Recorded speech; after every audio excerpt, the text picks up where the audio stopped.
एका गावात एक भिकारी रोज रस्त्यावर बसून भीक मागायचा. एक दिवस राजा आपल्या सैनिकासह तिकडून जात होता. भिकाऱ्याने हात पुढे केले आणि म्हणाला, राजा साहेब, काहीतरी द्या मला. राजा थांबला आणि म्हणाला, आज मी तुला काहीच नाही देणार, उलट तू मला काहीतरी दे. भिकारी घाबरला आणि म्हणाला, माझ्याकडे तुम्हाला देण्यासाठी काय आहे? राजा हसून म्हणाला, जे तुझ्याकडे आहे त्यातून थोडं तरी दे. भिकारीने आपल्या पिशवीतून एक तांदळाचा दाना काढला आणि राजाला दिला. राजा शांतपणे तिथून निघून गेला. संध्याकाळी भिकारी घरी गेला. त्याने पिशवी रिकामी केली आणि पाहिलं, त्यात एक लहानसा सोन्याचा दाना पडलेला. तो थक्क झाला आणि लगेच त्याला पश्चाताप झाला. अरे, जर मी एकाच ऐवजी सगळे तांदूळ दिले असते तर आज माझ्याकडे सगळं सोनं झालं असतं.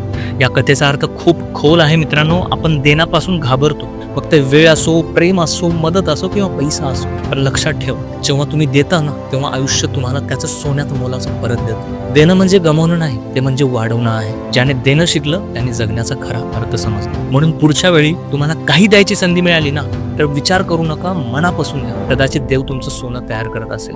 जर ही गोष्ट तुम्हाला भेटली असेल तर कमेंटमध्ये आय बिलीव्ह इन गिव्हिंग असं लिहा आणि ह्या रीलला नक्की सेव्ह करून ठेवा, कारण तुम्हाला रोज आठवेल की देणं म्हणजे गमावणं नाही, ते म्हणजे आशीर्वाद मिळवणं आहे.